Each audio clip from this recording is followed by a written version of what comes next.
More on effect of concentration on speed of reaction के बारे में बात करते हैं। हमारे पास मोस्टली जितने भी रिएक्शंस हो रहे होते हैं वो क्या होते हैं जी, हमारे पास बेसिकली कोलिशन से रिलेटेड होते हैं। यानी कि हम कहते हैं कि अगर हमारे पास रिएक्टेंट्स हमने लिए हुए हैं तो उनके दरमियान में क्या होंगी, कोलिशंस होंगी, तब हमारे पास रिएक्शन जो है वो प्रोसीड होता है। ठीक है, तो हम इसको जो है वो यहाँ पर रिलेट कर लेते हैं कोलिशंस ऑफ रिएक्टेंट से। ठीक है, जितने ज़्यादा हमारे पास, आप देखें कंसंट्रेशन से क्या मुराद है कि एक हम लोगों ने इस तरह का जार लिया जिसके अंदर हमारे पास यहाँ पर हम देख रहे हैं कि रिएक्टेंट्स कम है। ठीक है, और फिर हम इसके साथ इस तरह का एक बीकर ले लेते हैं, जार जिस तरह हमने बात की बीकर हम चले ले लेते हैं, उसमें हमारे पास यही रिएक्टेंट्स बहुत ज़्यादा हैं। तो इसकी हम बात करते हैं कि हमारे पास स्पीड ज़्यादा होगी, क्योंकि देखें कितने ज़्यादा हमारे पास जो है इसके अंदर केमिकल स्पीशीज मौजूद हैं। एटम हो सकते हैं, मॉलिक्यूल्स या कोई भी कंपाउंड हो सकते हैं। ठीक है, अब आपस में क्या करेंगे, ये इसके साथ ठीक है कोलाइड करे, ये इसके साथ करे, इसी तरह से ये इसके साथ कोलाइड करे, ये इसके साथ जाके कोलाइड करे, तो आपस में ये बहुत ज़्यादा कोलिजन्स क्रिएट करेंगे। जबकि यहाँ पर बहुत थोड़ी हो सकती है, ये इसके साथ करेगा, ये इसके साथ, मतलब कि रैंडमली एक दूसरे के साथ कोलाइड करेंगे। तो जितने ज़्यादा हमारे पास जो है कॉन्सेंट्रेशन होगी उतनी ही ज़्यादा हम कहते हैं कि हमारे पास उस रिएक्शन की स्पीड होगी। ठीक है, जिस तरह से अगर हम बर्निंग का प्रोसेस ले लेते हैं, ठीक है, तो हम एटमॉस्फेयर में करते हैं जिसमें 21% ऑक्सीजन प्रेजेंट है। ठीक है, अब ये भी क्या हो रहा है, हमारे पास बर्निंग का प्रोसेस भी एक केमिकल रिएक्शन है ना। तो हम कहते हैं कि 21% में तो हमारे पास क्या है, ऑक्सीजन की क्वांटिटी इतनी ज़्यादा नहीं है। जबकि अगर हम प्योर ऑक्सीजन का क्या करें, एक हम चैम्बर ले लें और उसके अंदर बर्निंग का प्रोसेस करें, किसी चीज़ को भी जलाएं, तो क्या होगा, वो बहुत इफेक्टिव होगा और बहुत ज़्यादा हम कह सकते हैं कि हमारे पास उसकी स्पीड क्या होगी, ज़्यादा होगी। उस रिएक्शन की स्पीड जो है वो क्या होगी, ज़्यादा होगी। ठीक है, as compare to 21% of oxygen के। इसके अलावा अगर हम कैल्शियम कार्बोनेट ले लेते हैं और उसके साथ हम क्या करते हैं, एसिड को रिएक्ट करवाते हैं। ठीक है, और एसिड की क्वांटिटीज़ को हम चेंज करते जाते हैं। यानी कि पहले हमने क्या किया, हमने हाफ लीटर ले लिया, फिर हमने क्या किया, हमने इस तरह किया कि एक दफ़ा से हम लोगों ने 1 लीटर के साथ कर लिया। ठीक है, और इस तरह से हम जो है अमाउंट इसकी वेरी करते जा रहे हैं। अब जैसे जैसे अमाउंट इसकी वेरी कर रहे हैं तो हमारे पास रिएक्शन जो है वो भी डिफरेंट होता जा रहा है। तो यहाँ पर हम लिख देते हैं, यहाँ पर हमने 1 लीटर लिया था। ठीक है, चलें कैपिटल एल लिख देते हैं, और यहाँ पर हाफ लीटर लिया था और यहाँ पर हमने क्या किया, 1 लीटर ले लिया। ठीक है, तो 1 लीटर जब हम HCl लेते हैं और उसके साथ कैल्शियम कार्बोनेट को रिएक्ट करवाते हैं तो कॉन्सेंट्रेशन देखें इसकी बढ़ा दी ना हमने। तो इस तरह से जब हम उसकी वेरिड अमाउंट को रिएक्ट करवाते हैं तो रिएक्शन की स्पीड जो है वो डिफरेंट होती चली जाती है। इसके अलावा अगर हम गैसेस की बात करते हैं तो उसमें हमारा क्या कंसर्न होता है जी, अगर यही हम बीकर इस तरह करें कि ऊपर जो है वो इनके पिस्टन रख दें इस तरह से। ठीक है, यानी कि इनके इनक्लोजर हमने कोई इस तरह से इनक्लोज करने वाली हमने कॉर्क वगैरह ऊपर फिट कर दी, या हमने पिस्टन रख दी हैं जो इनको गैसेस को अंदर से बाहर नहीं जाने दे रही। तो अब यहाँ पर भी यही है कि जहाँ पर ज़्यादा गैस की कॉन्सेंट्रेशन होगी, या हम इस तरह से भी ले सकते हैं कि यही पिस्टन जो था वो हम क्या करें, बहुत नीचे ले आए, यानी कि इसको इतना कंप्रेस कर दें और इसको नीचे तक लेते चल जाएं। ठीक है, यानी कि इन सब ये जो मॉलिक्यूल्स हैं इनको हम क्या करना शुरू कर दें, एक दूसरे के अंदर कंप्रेस कर दें, यानी कि और करीब करीब ले आए। ठीक है, तो हमारे पास क्या हो, ये वाले और नीचे आ जाएं। ठीक है, इस तरह से हमारे पास जो नीचे ग्रीन कलर के हमारे पास एटम्स या मॉलिक्यूल्स नजर आ रहे हैं वो और नीचे आ जाएं। ठीक है, तो एक दूसरे के करीब हम करते जा रहे हैं, मतलब ये है कि हम इनका प्रेशर क्या करते जा रहे हैं, इंक्रीज करते जा रहे हैं। तो इस तरह से हमें पता चला कि गैसेस के केस में जब हम प्रेशर ज़्यादा करेंगे तो उस रिएक्शन का रेट जो है वो ज़्यादा होगा, या स्पीड जो है वो क्या होगी, इंक्रीज हो जाएगी। ठीक है, तो यहाँ पर हम लिख सकते हैं स्पीड ऑफ रिएक्शन इंक्रीजेस।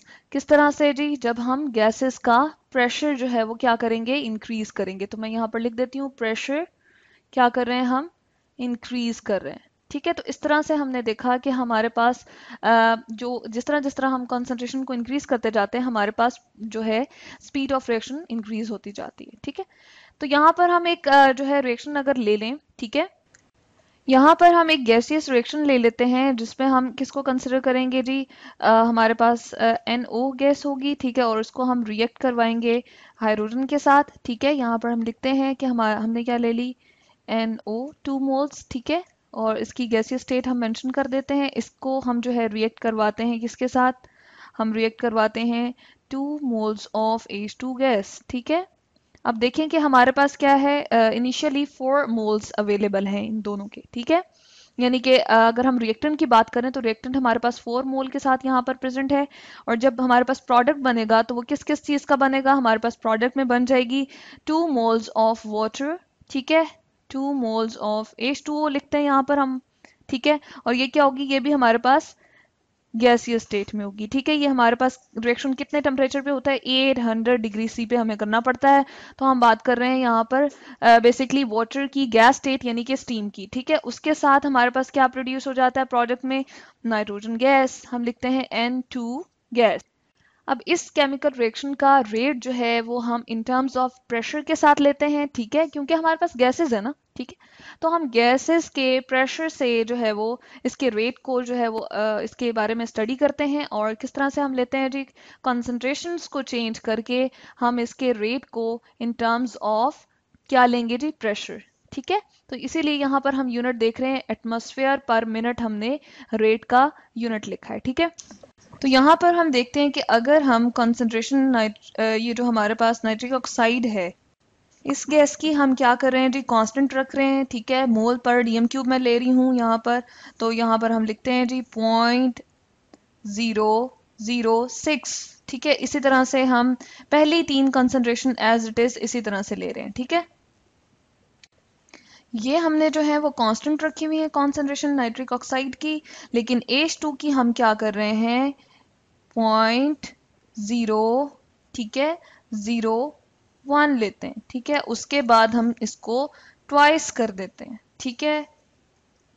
और उसके बाद हम इसको क्या करते हैं जी, एक और हम करते हैं रिएक्शन में, तो हम इसको क्या करते हैं, हम थ्राइस कर देते हैं, ठीक है। तो इससे हम देख रहे हैं कि हमारे पास रेट में क्या फर्क पड़ेगा। हम देखते हैं कि हमारे पास रेट पहले आता है 0.025 एटमॉस्फेयर पर मिनट, ठीक है। उसके बाद जब हम डबल करते हैं H2 की, ठीक है, कॉन्सेंट्रेशन को, जबकि नाइट्रिक ऑक्साइड की हम कांस्टेंट रखते हैं, तो ये हमारे पास क्या होता है जी, रेट भी डबल हो जाता है, 0.05 आ जाता है, ठीक है। और फिर हम जब थ्राइस करते हैं तो ये भी हमारे पास रेट जो है ये भी थ्राइस हो जाता है, ठीक है, 0.075 हो जाता है। इसी तरह से अगर हम क्या करें, H2 की कॉन्सेंट्रेशन हम क्या करें, कांस्टेंट रखें, यानी कि हम यहाँ पर रख लेते हैं 0.009 मोल पर डीएम क्यूब, यहाँ पर भी 0.009 और यहाँ पर भी 0.009। जबकि अगर हम यहाँ पर देखें तो हम क्या करते हैं जी, नाइट्रिक ऑक्साइड की हम चेंज करते हैं 0.001 से 0.002, ठीक है।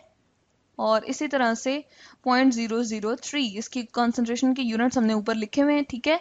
अब इसकी थ्राइस करने से हमारे पास रेट जो फर्स्ट में हमने देखा था, हमारे पास क्या था 0.001 और 0.009 इसकी कंसंट्रेशन H2 की रखने से, और नाइट्रिक ऑक्साइड की 0.001 रखने से हमारे पास आया था 0.0063।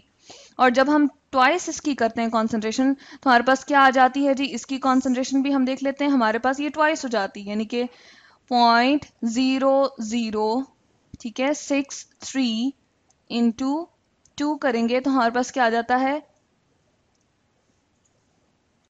हम ये ट्वाइस करते हैं तो हमारे पास 0.0126 नहीं आ रहा, बल्कि हम अब इसको क्या करेंगे, 0.0063 को अगर हम 4 टाइम्स करें तो हमारे पास 0.025 आता है। यानी कि यहाँ पर कहने का मकसद ये है कि हमारे पास जो रेट है नाइट्रिक ऑक्साइड के साथ, हमारे पास जब हम उसकी कॉन्सेंट्रेशन को डबल करते हैं तो 4 टाइम्स इंक्रीज होता है, ठीक है।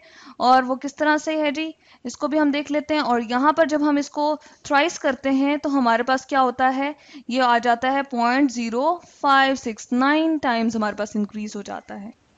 रेट जो है वो हमारे पास डायरेक्टली प्रोपोर्शनल हो रहा है, जब हम इंक्रीज कर रहे हैं, ट्वाइस कर रहे हैं तो ट्वाइस हो रहा है, थ्राइस कर रहे हैं तो थ्राइस हो रहा है। जब H2 की कॉन्सेंट्रेशन है तो रेट डायरेक्टली प्रोपोर्शनल है H2 की कॉन्सेंट्रेशन के साथ। लेकिन यही रेट जो है वो हमारे पास क्या हो रहा है जी, हम जब डबल कर रहे हैं अपनी NO की कॉन्सेंट्रेशन तो वो हमारे पास क्या हो रहा है, 4 टाइम्स इंक्रीज कर रहा है, ठीक है।